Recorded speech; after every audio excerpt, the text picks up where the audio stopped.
Hi guys, this is Abhishek Verma and you are watching Vidyas Thaliwale sir. So students, आज हम पढ़ने वाले हैं एमपी बोर्ड क्लास 10 का ज्योग्राफी का first chapter resources of India 1 का सेकंड पार्ट। आज के इस वीडियो लेक्चर में हम पढ़ेंगे कि सॉइल के डिफरेंट टाइप्स कौन कौन से होते हैं। साथ ही साथ हम पढ़ेंगे सॉइल इरोजन के बारे में और ये भी पढ़ेंगे कि सॉइल कंजर्वेशन क्या होता है और सॉइल कंजर्वेशन कैसे करेंगे। तो वीडियो के एंड तक बने रहिए क्योंकि आज हम वीडियो के एंड में आपसे पूछेंगे एक सवाल और सही जवाब देने वाले विनर्स के नाम होंगे अनाउंस हमारे नेक्स्ट आने वाली वीडियोस में। तो आज का वीडियो बहुत ही ज्यादा अमेजिंग और इंटरेस्टिंग होने वाला है। तो चलिए बिना किसी देरी के आज की इस अमेजिंग वीडियो को शुरू करते हैं। सो स्टूडेंट्स, जैसा कि आप सभी जानते हैं कि इंडिया का टोपोग्राफिकल स्ट्रक्चर, इंडिया का क्लाइमेट है वो बहुत ज़्यादा डाइवर्स है। यानी इंडिया के क्लाइमेट में बहुत ज़्यादा डाइवर्सिटी देखने मिलती है।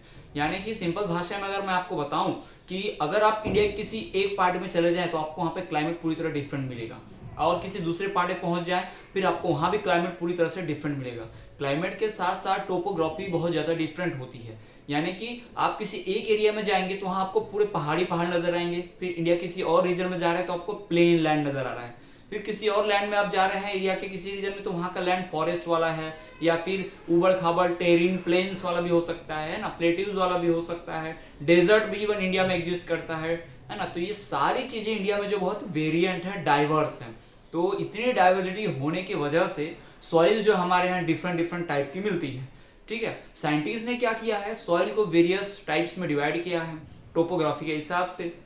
इसीलिए हमारे इंडिया में भी टोपोग्राफी के हिसाब से सॉइल के क्या है, टोटल 6 टाइप बनाए गए हैं। टोटल 6 टाइप की सॉइल जो हमारे इंडिया में एग्जिस्ट करती है, पाई जाती है। उसमें सबसे पहली सॉइल जो है alluvial soil, black soil, red soil, laterite soil, desert soil और माउंटेन सॉइल। तो इस तरह की 6 सॉइल्स के बारे में हम एक एक करके डिटेल में पढ़ेंगे। आपके अगर एग्जाम के पॉइंट ऑफ व्यू से अगर हम बता दें तो ये 3 सॉइल जो हैं, एलुवियल सॉइल, ब्लैक सॉइल और लेटराइट सॉइल, ये बहुत ज्यादा इंपॉर्टेंट है, मोस्ट इंपॉर्टेंट सॉइल है। कई बार एलुवियल सॉइल और ब्लैक सॉइल के बीच डिफरेंस पूछ देता है, ठीक है, या फिर एलुवियल सॉइल या फिर लेटराइट सॉइल या ब्लैक सॉइल, लेटराइट सॉइल के बारे में डिफरेंस पूछ देता है, या फिर इन सॉइल के कैरेक्टरिस्टिक्स बताने के लिए एग्जाम में देता है कि 3 मार्क्स के लिए आप क्या कीजिए, इस सॉइल के पर्टिकुलर सॉइल के कैरेक्टरिस्टिक्स बताइए या फिर इन पर्टिकुलर 2 सॉइल के बीच डिफरेंस लिखिए।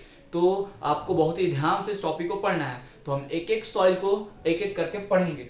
सो स्टूडेंट्स, हम सबसे पहले पढ़ेंगे एलुवियल सॉइल के बारे में। तो एलुवियल सॉइल जो होती है उसका एक और नाम है, it is also known as clayey और लूमी सॉइल। तो आपको ध्यान रखना है, वन वर्ड के लिए भी अक्सर एग्जाम में पूछा जाता है।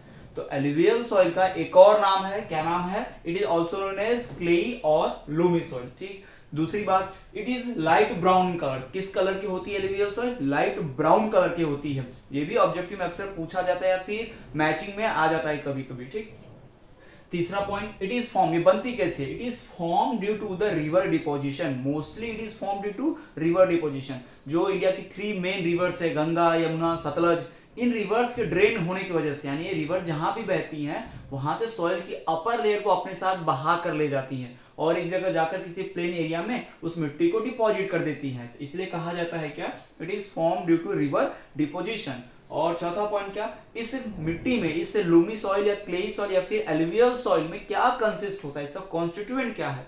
तो this soil contest fine particles called alluvium.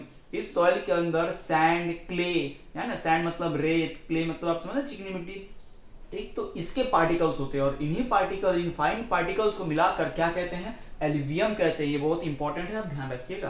ठीक, तो इस सॉइल में क्या कंसिस्ट है, एलुवियम कंसिस्ट है। और ये एलुवियम क्या होता है, सैंड और क्ले को मिला के इसके जो फाइन पार्टिकल्स होते हैं, बारीक बारीक एकदम दाने जो होते हैं, उसे क्या कहा जाता है, एलुवियम कहा जाता है। इसे, इसका नाम क्या है, एलुवियल सॉइल है। और हम देखिए कि ये सॉइल किस एरिया में, किस रीजन में इंडिया में फाउंड होती है। तो mostly it is found in states of Punjab, UP, Bihar, West Bengal, Haryana, है ना। वो यही स्टेट है जिन स्टेट्स में प्लेन एरिया है या जिसमें मैक्सिमम रिवर्स बहती हैं, उन्हीं एरियाज में एलुवियल सॉइल फाउंड होती है। और अगर आप एक बात आपने और नोटिस की होगी कि पंजाब, हरियाणा, वेस्ट बंगाल, बिहार ऐसे स्टेट्स हैं जहां पे ग्रेन्स, सीरियल क्रॉप्स बहुत ज्यादा उगाई जाती हैं। और एलुवियल सॉइल की एक और खास बात यह है कि एलुवियल सॉइल जो है बहुत ही फर्टाइल सॉइल है। It is the most fertile soil, ये हमारे इंडिया की मोस्ट फर्टाइल सॉइल है। इसलिए इसी सॉइल के अंदर जो क्रॉप्स होती हैं जैसे कि राइस, वीट पल्सेस, ग्रेन्स, मेज, है ना, इस तरह के जो क्रॉप्स है मेनली इस सॉइल में उगाई जा सकती हैं। तो ये हो गया हमारा एलुवियल सॉइल। और एलुवियल सॉइल के बारे में एक फन फैक्ट आपको बता दें कि एलुवियल सॉइल जो है वो दो पार्ट में डिवाइड है, ओल्ड एलुवियल और न्यू एलुवियल, जिसको कहते हैं खदर और बांगर। जी हाँ, एलुवियल सॉइल दो भागों में बटी है, ओल्ड एलुवियल और न्यू एलुवियल। जिस ओल्ड एलुवियल को बोलते हैं खद्दर और बांगर कहते हैं। तो ये आपको ध्यान में रखना है। ये हो गया एलुवियल सॉइल। अब हम पढ़ेंगे ब्लैक सॉइल के बारे में। So now we will study about black soil. तो चलिए हम देखते हैं ब्लैक सॉइल क्या है। तो ब्लैक सॉइल जो है उसे भी एक और नाम दिया गया है। ब्लैक सॉइल जो है it is also known as regur और ब्लैक कॉटन सॉइल। आपको बहुत ही ध्यान रखना ऑब्जेक्टिव के लिए कि ब्लैक सॉइल का जो दूसरा नाम है वो रेगर है या फिर ब्लैक कॉटन सॉइल, यानी कि तीन इसके नाम हो गए, ब्लैक सॉइल, रेगर सॉइल और ब्लैक कॉटन सॉइल। तो तीन नाम इसके हो गए, आपको तीनों नाम ध्यान में रखने हैं। जब भी किसी तीन में से एक भी नाम बोला जाएगा तो समझिए सिर्फ ब्लैक सॉइल की ही बात हो रही है। दूसरा कि ये जो किस कलर का होता है, डार्क ब्लैक कलर का। तो ऑब्वियस सी बात है, इसका नाम ही ब्लैक है तो किस कलर का होगा, ये ब्लैक कलर का ही होगा, तो डार्क ब्लैक इन कलर। तीसरी बात, ये बनता कैसे है, it is form due to the volcanic eruption. ज्वालामुखी के विस्फोट से, हम पहले भी 8th क्लास में पढ़ चुके हैं ना, वोल्केनिक इरप्शन से जो मोल्टन बाहर लावा बाहर आता है ना, जो भी उसी से क्या बनता है, ब्लैक सॉइल फॉर्म होती है। It is form due to volcanic eruption. चौथी बात कि इसमें होता क्या है, इसमें फाइन ग्रेन पार्टिकल्स होते हैं, बहुत ही बड़े बड़े दानेदार ग्रेन पार्टिकल्स होते हैं। इसमें पोटैश होता है, लाइम होता है ना। ये थोड़ा सा ह्यूमस में लैक तो करता है, इसमें ह्यूमस की कमी होती है, लेकिन इसमें दूसरे मिनरल जैसे कि पोटैश, लाइम, है ना, ये बहुत ज्यादा होते हैं। और सवाल आता है कि किन स्टेट्स में पाया जाता है, तो मेनली उन्हीं स्टेट्स में पाया जाएगा जहां पे कभी वोल्केनिक इरप्शन हुआ हो। तो ये पाया जाता है कहाँ पे, states like Madhya Pradesh, Maharashtra, Andhra Pradesh and Tamil Nadu. ये वही स्टेट्स है जिन स्टेट्स में मिलियंस ऑफ ईयर्स पहले वोल्केनिक इरप्शन हुआ था और वेदरिंग की वजह से वो सारा ऐश और मोल्टन लावा क्या हो गया है, ब्लैक सॉइल में कन्वर्ट हो चुका है। तो ये हो गया हमारे ब्लैक सॉइल के बारे में 5 पॉइंट्स। और हम ब्लैक सॉइल के बारे में एक खास बात आपको बताएं तो ब्लैक सॉइल की जो है वाटर होल्डिंग कैपेसिटी बहुत ज्यादा होती है। वाटर होल्डिंग कैपेसिटी मतलब पानी को बहुत देर तक वो एब्जॉर्ब करके, मॉइस्चर को बहुत लंबे समय तक एब्जॉर्ब करके रखता है। यही कारण है कि इसमें कॉटन जो है बहुत अच्छी तरह उगता है। तो इसमें इसके लिए जो बेस्ट सुटेबल क्रॉप है ग्रो होने के लिए वो क्या है, कॉटन। ठीक, इसीलिए इस सॉइल का नाम कॉटन सॉइल भी है, ब्लैक कॉटन सॉइल भी कहते हैं इसे। इस सॉइल में क्रैक्स डेवलप हो जाती है, बड़ी बड़ी दरारें डेवलप हो जाती हैं, जिससे क्या होता है, मॉइस्चर होल्ड करने में थोड़ा आसानी होता है। जब मॉइस्चर सूखेगा उसके बाद उसमें क्रैक डेवलप्स हो जाते हैं।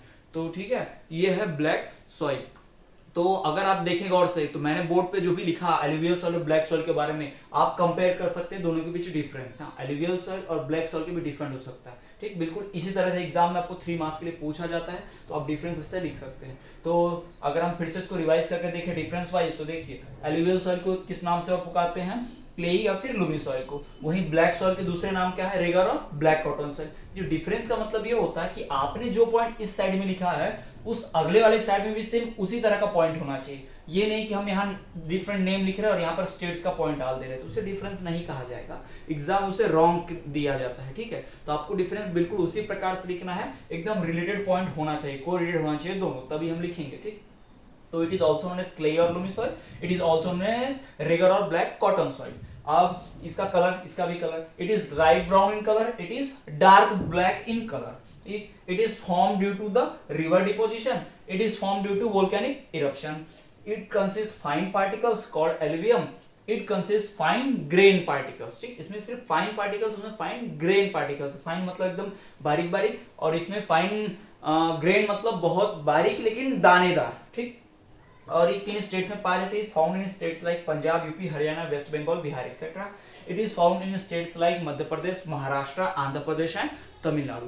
इवन कुछ स्टेट्स जैसे उत्तर प्रदेश है उसके कुछ पार्ट्स में ये पाया जाता है। ठीक, तो ये हो गया हमारा डिफरेंस एलुवियल सॉइल और ब्लैक सॉइल के बारे में। तो चलिए, अगर आप चाहें तो इसका स्क्रीनशॉट ले सकते हैं। ठीक, और आगे हम पढ़ते हैं अपने रेड सॉइल, लैटराइट सॉइल के बारे में। तो चलिए हम पढ़ते हैं रेड सॉइल के बारे में। जैसा कि आपको नाम से पता चल रहा होगा कि सॉइल कौन से कलर की होगी, रेड कलर की होगी। तो चलिए देखते हैं रेड सॉइल के बारे में। तो रेड सॉइल बनता कैसा है, किस तरह से, उसकी प्रोसेस क्या है फॉर्मेशन की। तो it is form due to disintegration. किस डिसइंटीग्रेशन, इसका मतलब समझिए, इंटीग्रेट होना मतलब जुड़ना, और डिस लग गया मतलब अपोजिट, यानी जुड़ना नहीं, क्या हो जाएगा, अलग होना। तो किस चीज के अलग होने से, किस चीज के डिसइंटीग्रेशन से बनता है? क्रिस्टलाइन एंड मेटामॉर्फिक रॉक्स के। जब क्रिस्टलाइन और मेटामॉर्फिक रॉक्स इंटीग्रेट होती हैं, इंटीग्रेशन रहता है, फिर जैसे उसका डिसइंटीग्रेशन हो जाएगा, अलग हो जाएंगे, तो क्या बन जाएगा? रेड सॉइल बन जाएगा। ठीक है। उसके बाद दूसरा कि इसका जो रेड कलर है, सेकंड पॉइंट क्या बता रहा है कि इसका जो रेड कलर है वो क्यों है? Red colour is due to presence of iron. इसमें क्या प्रेजेंट होता है? आयरन प्रेजेंट होता है, Fe प्रेजेंट होता है, इस वजह से इसका कलर क्या है? रेड कलर है। तीसरा पॉइंट कि इस सॉइल के अंदर क्या कंसिस्ट होता है, क्या उनसे पार्टिकल्स, कौन सी चीजें इसमें रहती हैं? तो इस soil, this soil contains iron, aluminium and lime. इसमें क्या कंटेन होता है? आयरन कंटेन होता है, एल्यूमिनियम कंटेन होता है और लाइम कंटेन होता है। लाइम चूना समझते हैं आप, ठीक, कैल्शियम कार्बोनेट जैसा।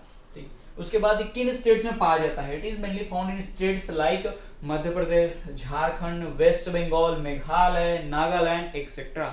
तो इस तरह के स्टेट्स में पाया जाता है। रेड सॉइल जो है वो क्या उगाने के लिए सबसे बेस्ट होता है? तो बाजरा। रेड सॉइल में क्या उगाया जाता है? बाजरा उगाया जाता है। कहीं कहीं पर जब डार्क ब्राउन रेड कलर होता है, ब्राउन रेड कलर होता है, तो वहां पर वीट और कुछ मिलेट्स भी उगा लिए जाते हैं। तो ये है खास बातें रेड सॉइल की। तो चलिए अब हमें पढ़ना है लेटराइट सॉइल के बारे में। तो लेटराइट सॉइल जो है कैसे फॉर्म होती है? It is form due to disintegration of laterite rocks. Laterite rocks के डिसइंटीग्रेट अलग होने से फॉर्म होती है कौन सी सॉइल? Laterite soil.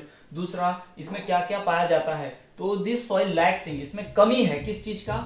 लाइम का, फास्फोरस का, पोटैश का। लाइम, पोटैश और फास्फोरस में कम होते हैं, लेकिन इसमें ह्यूमस बहुत ज्यादा होता है, बट रिच इन ह्यूमस। तीसरी बात, लेटराइट सॉइल जो है वो 3 टाइप का है। कौन से 3 टाइप का? Dark red laterite, white laterite and laterite soil of underground water. इनके बारे में कोई डिटेल में आपको नहीं पढ़ना है, बस नाम याद रखिए नॉलेज के लिए कि लेटराइट सॉइल में कितने टाइप होते हैं? 3 टाइप होते हैं, dark laterite, white laterite and laterite soil of underground water. चौथी बात है कहाँ मिलता है? It is found in lower and hilly regions of Tamil Nadu. ठीक है, तमिलनाडु के लोअर और हिली रीजन से, निचले इलाकों में और पहाड़ी एरिया में मिलता है। साथ ही साथ इसमें क्या उगाया जा सकता है? इसमें वीट, राइस, टी, कॉफी उगाने के लिए बहुत ज्यादा क्या है? फेमस है, बहुत आसानी से इसमें उग जाता है, क्योंकि ये क्या है? रिच इन ह्यूमस है। तो चलिए अब हम पढ़ेंगे हमारा नेक्स्ट सॉइल का type. So let's talk about desert soil.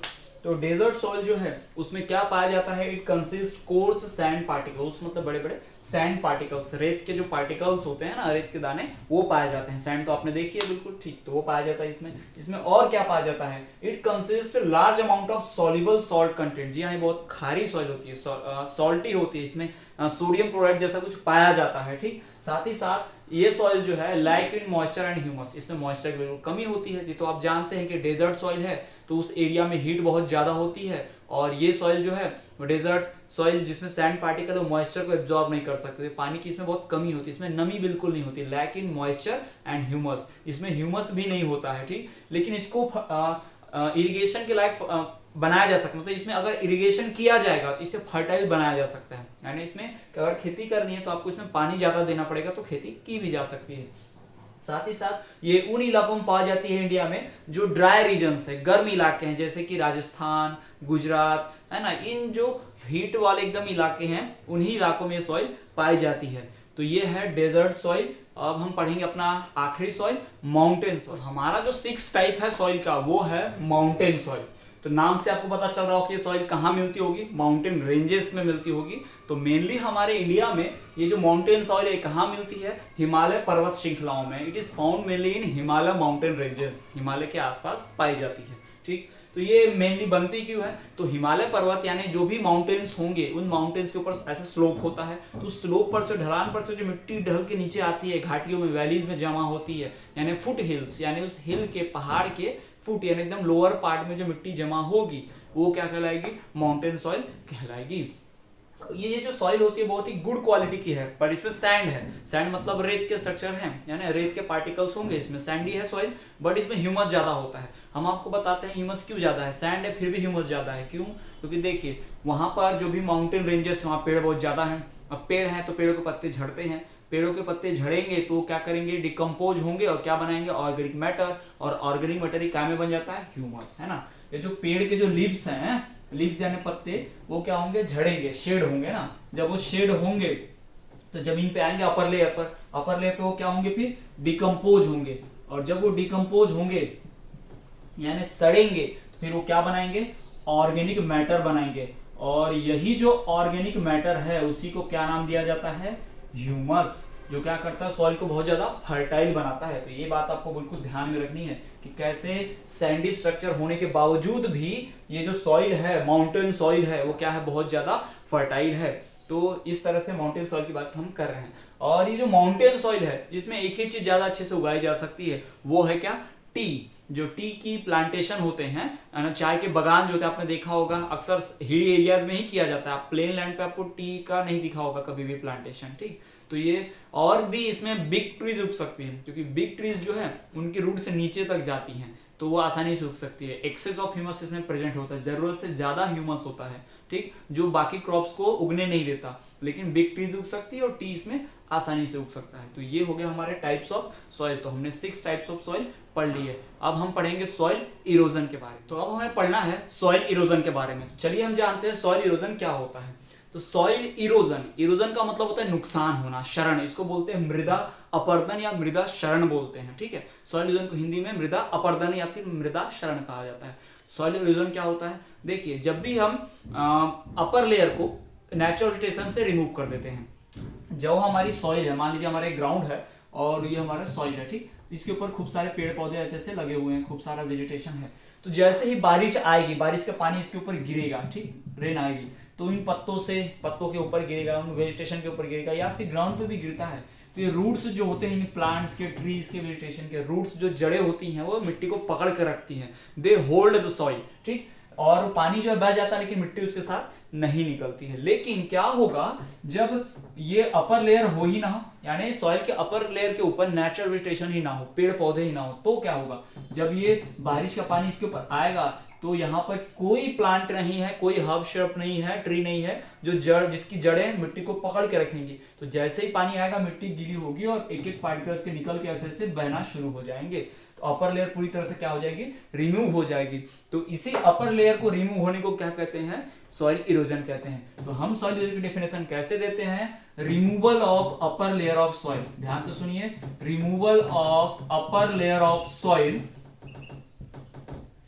Removal of upper layer of soil due to, क्यों होता है ऐसा, due to action of wind, air and water. Due to action of wind, हवा के बहने की वजह से, and water, wind and water is known as soil erosion. जी हाँ, बिल्कुल यही डेफिनेशन आपको ध्यान में रखनी है। जब अपर लेयर सॉइल की रिमूव हो जाती है, किस वजह से रिमूव होती है, विंड, हवा की वजह से और पानी, बहते हुए पानी की वजह से, ठीक। तो removal of upper layer of soil due to, upper layer of soil due to action of wind and water, इसी को क्या कहते हैं, सॉइल इरोजन कहते हैं। तो बहुत ही ध्यान से लिख लीजिए, ये आपको एग्जाम में अक्सर पूछा जाता है, 2 मार्क्स के लिए या 1 मार्क्स के लिए भी, कई बार ऑब्जेक्टिव में पूछ देता है, ब्लैंक्स में देता है, removal of upper layer of soil due to action of wind water is known as soil erosion, ठीक। तो ये हमें ध्यान रखना है, यही क्या है, सॉइल इरोजन है। अब हम बात करते हैं कि इसके कारण क्या है, which factors are responsible due to removal of upper layer of soil या फिर सॉइल इरोजन। तो सबसे पहली बात कि अपर लेयर को रिमूव होता है, यानी अपर लेयर रिमूव होती है, किसकी वजह से रिमूव होती है, तो हमने यहीं पर पढ़ लिया, due to action of wind and water. यानी सबसे पहला कारण हमारा जो इसमें है,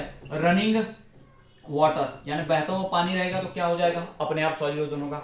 दूसरा जो विंड होगी, यानी मूविंग एयर जिसको बोलते हैं, बहती हुई हवा, अगर हवा रुकी है तो उसको एयर बोलते हैं, और हवा चल रही है, बह रही है, तो उसको क्या बोलते हैं, विंड बोलते हैं। ये डिफरेंस है विंड और एयर में, ध्यान रखिएगा, नोट कर लीजिए, ठीक। तो विंड अगर बहेगी, ब्लो होगी, तब भी क्या होगा, अपर पार्ट रिमूव होगा। और तो मान लीजिए हवा बह रही है जोर से, पानी भी जोर से बह रहा है, लेकिन अगर वहां पर पेड़ पौधे हैं, यानी नेचुरल वेजिटेशन है, तो सॉइल इरोजन नहीं होने वाला, ठीक। तो क्या होता है, जब पेड़ पौधों को, हर्ब्स श्रब्स को, ट्रीज को, इन प्लांट्स को जानवर चर लेते हैं बहुत ज्यादा, यानी गाय भैंस, हमारे जो भी जानवर होंगे, कैटल्स होते हैं, वो अगर आसपास ऊपर के जो भी घास होगी, यानी इस अपर लेयर की, मिट्टी के जो अपर लेयर की खूब सारी जो घास होती है, उसको जब जानवर चर लेंगे, खत्म कर देंगे, तो मिट्टी जो है वो पूरी खुली हो जाएगी, है ना, एक्सपोज हो जाएगी।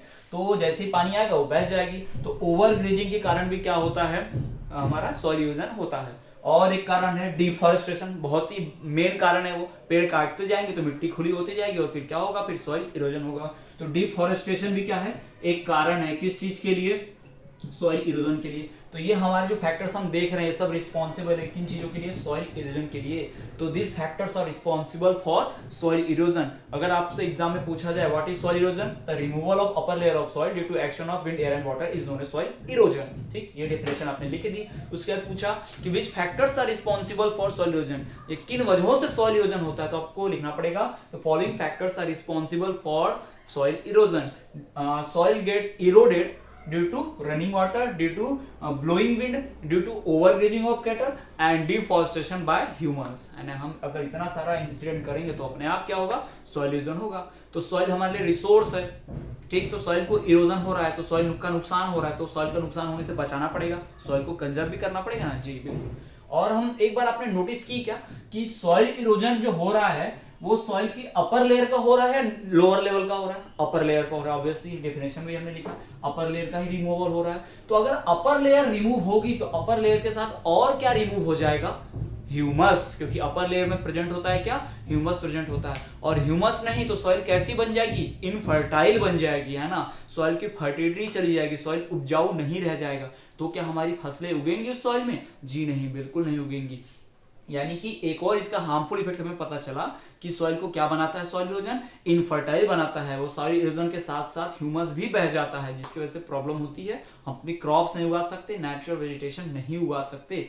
तो this is the harmful effect of soil erosion. और कुछ हार्मफुल इफेक्ट है सॉइल इरोजन के, ठीक, वो हम आगे और डिटेल में डिस्कस करते हैं। तो हमने पढ़ा सॉइल इरोजन का definition, removal of upper layer of soil due to action of wind and water is known as soil erosion. फिर हमने पढ़ा कि सॉइल इरोजन क्यों होता है, what are the causes of soil erosion. तो हमने पढ़ा ओवरग्रेजिंग, जानवरों के ज्यादा नेचुरल वेजिटेशन के चरने से, दूसरा रनिंग वाटर, बहते हुए पानी की वजह से, तीसरा बहती हवा विंड की वजह से, और चौथा डिफॉरेस्टेशन की वजह से। ये कारण है, this factors are responsible for soil erosion. अब हमने डेफिनेशन पढ़ लिया, सॉइल इरोजन भी हो गया। तो सॉइल इरोजन के बाद इफेक्ट क्या देखने मिलेगा, क्या प्रभाव होगा इस गलत काम का। तो सबसे पहला प्रभाव होगा इनफर्टिलिटी ऑफ सॉइल।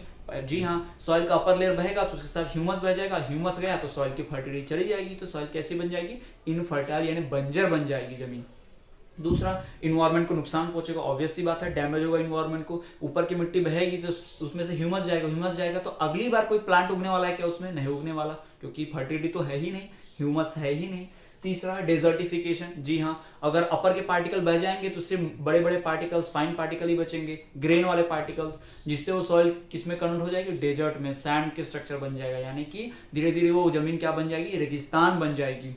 और फिर उसके बाद अगली चौथा जो प्रॉब्लम होगा, वाटर प्रॉब्लम्स राइज होंगे। वाटर प्रॉब्लम्स कैसे, जो प्लांट्स की जड़ें होती हैं, प्लांट्स वेजिटेशन जो होता है, ट्रीज प्लांट, वो बारिश के पानी सोख के अंडरग्राउंड तक पहुंचाते हैं, लेकिन प्लांट्स ही नहीं रहेगा तो जो वाटर है वो कहाँ जाएगा, वो वाटर जमीन के नीचे जा ही नहीं सकता, रूट से, रूट है ही नहीं, प्लांट ही नहीं है, तो जमीन से होते हुए, सोप से होते हुए से नदी नालों में, समुद्र में जाके मिल जाएगा। और सी और ओशियन में या नदी नालों में जो पानी है वो हमारे किसी काम का नहीं है, जिसका हम उसका इस्तेमाल नहीं कर सकते। तो इस तरह के हार्मफुल इफेक्ट भी हमें सॉइल के देखने मिलते हैं। सॉइल इरोजन का सबसे मेजर जो हार्मफुल इफेक्ट पड़ता है वो इन्वायरमेंटल डैमेज करता है, वो इन्वायरमेंट को नुकसान पहुंचाता है। साथ ही साथ हमारे जो एग्रीकल्चर लैंड है, एग्रीकल्चर लैंड क्या हो जाएगा, रिड्यूस हो जाएगा। जमीन जो खेती करने वाली जमीन होगी, मान लीजिए हम पहले 10 एकड़ लैंड पे खेती करते थे, 10 की 10 एकड़ फर्टाइल थी, लेकिन 5 एकड़ में से ह्यूमस चला गया, तो कितनी फर्टाइल बची, सिर्फ 5 एकड़, यानी एग्रीकल्चर लैंड क्या हो गया हमारे पास, कम हो गया। ठीक, तो इस तरह से हार्मफुल इफेक्ट्स होते हैं किसके, सॉइल इरोजन के, किसके ऊपर, लैंड के ऊपर, इन्वायरमेंट के ऊपर और हम ह्यूमंस के ऊपर। तो अब हम पढ़ेंगे सॉइल इरोजन के बाद कि सारी प्रॉब्लम्स को होने से रोकना कैसा है, यानी कि सॉइल का कंजर्वेशन कैसे करें। तो चलिए हम बात करते हैं सॉइल कंजर्वेशन की। क्या होता है सॉइल कंजर्वेशन? कंजर्वेशन का मतलब होता है संरक्षण, बचाना, बचाव करना। ठीक, तो सॉइल को कैसे बचाएंगे, कैसे करेंगे हम सॉइल का कंजर्वेशन? सॉइल का नुकसान क्यों हो रहा है, सॉइल इरोजन से, तो कंजर्वेशन भी कैसे करेंगे, इरोजन को रोक के। तो prevention from soil erosion is known as soil conservation. बहुत आसान है जी, prevention from soil erosion is known as soil conservation. Soil को खराब होने से रोक दिया, मतलब आपने सॉइल को बचा लिया, तो आपने सॉइल कंजर्वेशन करना कर लिया। ठीक है, इसलिए सॉइल इरोजन को रोक दो और क्या कर लो, सॉइल कंजर्वेशन कर लो। अब सवाल ये आता है कि सॉइल कंजर्वेशन करना क्यों है? तो देखिए, हम जानते हैं कि सारे रिसोर्सेज जो हैं अर्थ पे वो लिमिटेड अमाउंट में है, खासकर लैंड तो बहुत ज्यादा लिमिटेड है, और जिस रेट से, जिस ग्रोथ पॉपुलेशन का ग्रोथ हो रहा है, लगातार पॉपुलेशन बढ़ती जा रही है, हमारे लैंड जो है बहुत ही इंपॉर्टेंट रिसोर्स होने वाला है। और लैंड जो कम पड़ता है दिन ब दिन, इंडस्ट्रीज बनाते हैं, क्रॉप खेती करते हैं, क्रॉप्स उगाते हैं, तो ये सारी चीज़ों के लिए हमें लैंड की रिक्वायरमेंट है। पॉपुलेशन बढ़ रही है लेकिन लैंड नहीं बढ़ रहा है। याद रखिए, लैंड कभी बढ़ नहीं सकता। अर्थ जितनी बड़ी है उतनी ही रहेगी। हमारे इंडिया की जो बाउंड्री है उतनी ही बड़ी रहेगी, है ना। तो हमें क्या करना पड़ेगा, इन्हीं रिसोर्सेज को, लिमिटेड रिसोर्सेज को, जितनी भी लैंड है उसी लैंड में से अपने खाने लायक, अपने इस्तेमाल के लायक रिसोर्सेज बनाने होंगे, उगाने होंगे क्रॉप्स को, ठीक। तो इसीलिए हमें क्या करना पड़ेगा, सॉइल कंजर्वेशन करना ही पड़ेगा, वरना सॉइल का इरोजन होगा तो सॉइल डेजर्ट में बदल जाएगी, रिसोर्सेज का नुकसान हो जाएगा और हम लोग रिसोर्सेज का इस्तेमाल नहीं कर पाएंगे। तो इसलिए हमें क्या करना है, सॉइल कंजर्वेशन करना है। तो क्या कहेंगे सॉइल कंजर्वेशन को, prevention from soil erosion is known as soil conservation. तो अब ये सवाल आता है कि सॉइल इरोजन कैसे रोकेंगे, यानी कि सॉइल कंजर्वेशन कैसे करेंगे। तो चलिए हम पढ़ते हैं मेथड्स ऑफ सॉइल कंजर्वेशन। तो हम पढ़ेंगे सॉइल कंजर्वेशन के मेथड्स को, वो कौन से उपाय हैं जिनसे हम सॉइल को कंजर्व कर सकते हैं, यानी सॉइल इरोजन होने से रोक सकते हैं। तो चलिए हम एक एक करके सारे मेथड्स को पढ़ते हैं। सबसे पहला मेथड है काउंटर फॉर्मिंग इन माउंटेनस रीजन। माउंटेनस यानी पहाड़ी इलाकों में काउंटर फॉर्मिंग करना। ये काउंटर फॉर्मिंग क्या होता है हम आपको बता देते हैं। माउंटेन्स इलाकों में ये जो हिली एरिया होता है, हिल्स के जैसे स्लोप होते हैं, तो वहां तो प्लेन लैंड होता नहीं है जहाँ पे खेती की जा सके। तो वहां खेती करने के लिए क्या कहा जाता है, काउंटर फार्मिंग करो। काउंटर फार्मिंग क्या होता है, इसको सीढ़ीनुमा स्ट्रक्चर बनाने जैसा, यानी कुछ ऐसा ऐसा बनाया जाएगा, यानी पहाड़ को काट दो ऐसा ऐसे स्ट्रक्चर में, और तो ये जो प्लेस बच जाता है इस प्लेस पे क्या करो, क्रॉप्स उगाओ। इसको काउंटर फार्मिंग करते हैं। आपने देखा होगा अक्सर टी और कॉफी के जो बागान होते हैं, चाय के बागान, ऐसे राउंड राउंड पहाड़ के चारों ओर ऐसा भी, या पहाड़ के ऊपर ऐसा स्लोप जैसा कुछ कुछ रहता है ना। तो ये जो एरिया बचता है यहाँ एरिया पे क्या की जाती है, खेती की जाती है। इसी को क्या कहते हैं, काउंटर फार्मिंग करते हैं, यानी सीढ़ीनुमा स्ट्रक्चर बनाओ हिल एरियाज में, ताकि पानी, अगर हिल ऐसा रहेगा पूरा स्लोप, अगर हिल ऐसा है पूरी तरह से तो यहाँ की मिट्टी सीधे नीचे बहकर चली जाएगी। लेकिन अगर हिल कुछ ऐसा है तो क्या होगा, यहाँ की मिट्टी बह के यहीं तक जाएगी, नीचे तक नहीं जा सकती। तो इससे क्या होगा, सॉइल यहाँ से यहाँ नहीं जा पाएगा। सॉइल इरोजन होने से क्या हो गया, रुक गया, सिर्फ पानी बहेगा, सॉइल नहीं बहेगा, ठीक है। तो ये ऐसे ही होगा हर जगह पे। तो इस मेथड को कहते हैं काउंटर फार्मिंग करना। तो काउंटर फार्मिंग करेंगे माउंटेनस रीजन में, तो मिट्टी जो है माउंटेन्स की अपर लेयर बहेगी नहीं और सॉइल क्या हो जाएगा, बच जाएगा। No soil erosion will take place.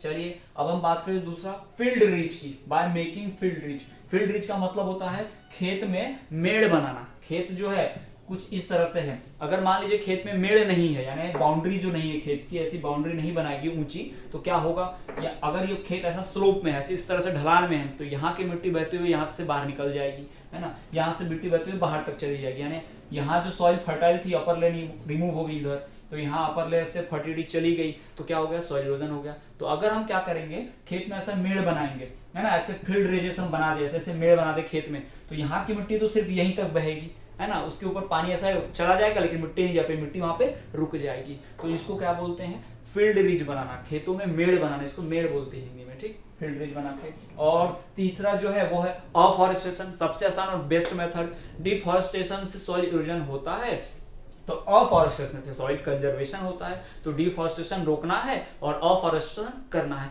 यानी सिर्फ पेड़ काटना इंपॉर्टेंट नहीं है, है ना, कि पेड़ काटने से रोक दो, वही इंपॉर्टेंट नहीं है कि बस पेड़ नहीं काटते हैं तो काम हो गया हमारा। नहीं नहीं, पेड़ हमें काटना भी नहीं है, साथ ही साथ नए पेड़ लगाना भी है। डिफॉरेस्टेशन भी नहीं करना है, साथ ही साथ अफॉरेस्टेशन भी करना है, तो क्या होगा, सॉइल कंजर्वेशन होगा। चौथा कि हम क्या कर सकते हैं, ग्रेजिंग लैंड डेवलप कर सकते हैं, चरने वाली जमीन। मान लीजिए जानवर अपने मन से कहीं भी चरेंगे तो क्या होगा, फर्टाइल लैंड भी क्या हो जाएगी, इनफर्टाइल हो जाएगी। लेकिन जो बंजर जमीन पहले से है, जो खराब है, जहाँ खेती नहीं करनी है, एक पर्टिकुलर लैंड हम जानवरों के लिए ग्रेजिंग लैंड बना देते, तो जानवर उसी को खाएगा, वहीं पर चरेगा, तो वहीं का लैंड खराब होगा, कहीं और की लैंड खराब नहीं होगी। या फिर हम चाहें तो अपने खेतों में अलग से चारा उगा सकते हैं जो जानवरों को खिलाया जा सके, तो जानवरों को चरना नहीं पड़ेगा, ग्रेज नहीं करना पड़ेगा, तो अपने आप क्या नहीं होगा, सॉइल इरोजन नहीं होगा। और सॉइल इरोजन नहीं होगा तो क्या हो जाएगा, सॉइल कंजर्वेशन हो जाएगा। तो ये हमने मेथड्स पढ़ी सॉइल कंजर्वेशन की। कौन सी मेथड, सबसे पहली हम क्या करेंगे, माउंटेनस एरियाज में काउंटर फार्मिंग करेंगे। काउंटर फार्मिंग मतलब पहाड़ के स्लोप के ऊपर सीढ़ी जैसा स्ट्रक्चर बनाओ और वहां पर खेती करो। दूसरा, हम खेतों में फील्ड रिज बनाएंगे, यानी खेतों में मेड़ बनाएंगे इस तरह से, ताकि पानी जो है वो बह जाए लेकिन जो सॉइल है वहीं रुक जाए। तीसरा, हम क्या करेंगे, अफॉरेस्टेशन करेंगे। चौथा, हम बहते हुए पानी को रोकेंगे बाय कलेक्टिंग रेन वाटर, हम रेन को रोकेंगे, यानी रेन के पानी जो भी आ रहा है, अगर बारिश का पानी हमने बचा लिया तो पानी तो अपने साथ मिट्टी बहा पाएगा नहीं, पानी ही रुक गया तो मिट्टी तो बहाएगा ही नहीं, तो by collecting rain water we can also prevent soil erosion. और चौथा जो है बाय डेवलपिंग ग्रेजिंग लैंड, पांचवा ग्रेजिंग लैंड है। ग्रेजिंग लैंड मतलब हम खुद से क्या करेंगे, चराई वाली जमीन डेवलप करेंगे जिसको जानवर चर सके, या खेत में ही चारा उगा लेंगे जिससे जानवर को चरने की जरूरत ही ना पड़े। तो ये क्या बच जाएगा, हमारा सॉइल इरोजन होने से बच जाएगा और हम क्या कर देंगे, सॉइल कंजर्वेशन। तो आज के इस वीडियो लेक्चर में हमने पढ़ा डिफरेंट टाइप्स ऑफ सॉइल। हमने 6 टाइप्स पढ़े सॉइल के, साथ ही साथ हमने पढ़ा सॉइल इरोजन की डेफिनेशन।